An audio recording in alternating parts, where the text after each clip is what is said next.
After the assassination of Abraham Lincoln, Andrew Johnson assumed the presidency. He immediately clashed with Congress.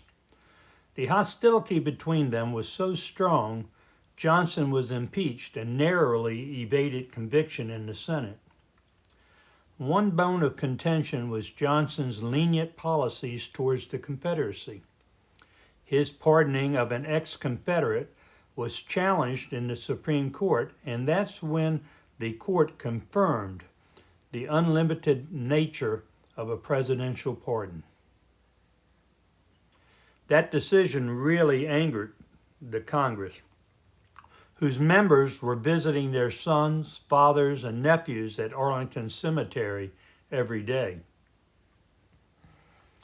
Those members knew a Supreme Court decision could be overridden by an amendment to the Constitution.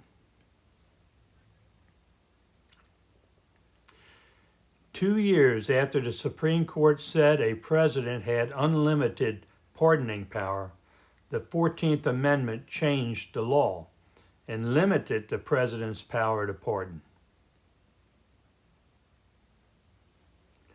Section 3 of that amendment made it illegal for whoever to give aid or comfort to an insurrectionist. The dictionary definition of whoever means and meant then whatever person, no matter who.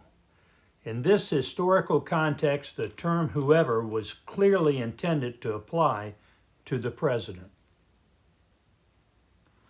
Today, just as it was then, the president is not allowed to pardon insurrectionists. And if he does try to do it, he forfeits his right to hold office in the United States government. By the very terms of the 14th Amendment, when Trump pardoned the insurrectionists on his first day in office, he became an ex-president. In addition to the 14th Amendment, 18 U.S. Code 2383 made it a crime for whoever, Trump included, to give aid or comfort to insurrectionists. Each one of Trump's 1,500 pardons of those convicted for their involvement in the January 6th attack on Congress constitutes a separate criminal offense and carries a maximum penalty of 10 years in prison. In a previous video, I explained the enormous power of a federal grand jury, how 12 of them is all that is necessary to commandeer the process and indict the whole Trump crime organization, including the 5 rogue Supreme Court justices. But your average grand juror is an ordinary citizen who probably feels overwhelmed by the system. He is usually content to follow the instructions of a DOJ lawyer. I have several questions for those remaining career DOJ lawyers in the Trump administration, whose numbers are rapidly declining. If you are honest, if you believe in the rule of law, if you intend to honor your oath to the Constitution, if you believe you have integrity and the courage to confront injustice, how can you not go before a grand jury, read Section 2383 to them, and explain that the word whoever means the president, senators, congressmen, and Supreme Court justices? How can you not ask grand jurors to indict Trump for freeing those fellow insurrectionists who tried to murder the very people who have sworn to protect you and every citizen, the very police officers injured on January 6th?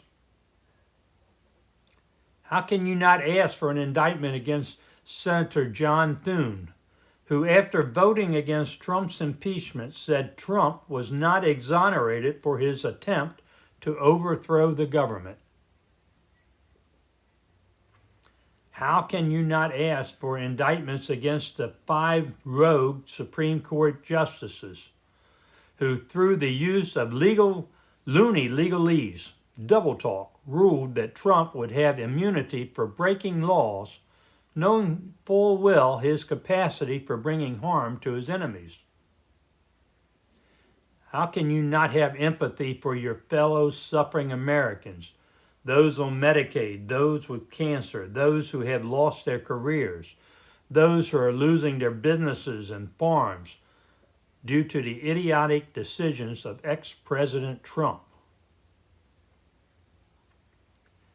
You DOJ lawyers who have appeared before grand juries know that your communications with them are secret, especially when you are asking them to consider criminal prosecution against your superiors. You must realize that if you have honor, if you intend to be loyal to the Constitution and not Trump, your tenure with the DOJ will not last much longer. I imagine that every evening Trump likes to sit in his golden bathtub enjoying a bubble bath. I can hear him saying out loud as he brings a bubble up to his face that this is a big, beautiful bubble. Nobody has ever seen such a bubble. This is the best bubble in the whole world. I suggest to you, to all career DOJ lawyers, that it is now time to bust his bubble. If you know a DOJ lawyer, ask him or her to do the right thing.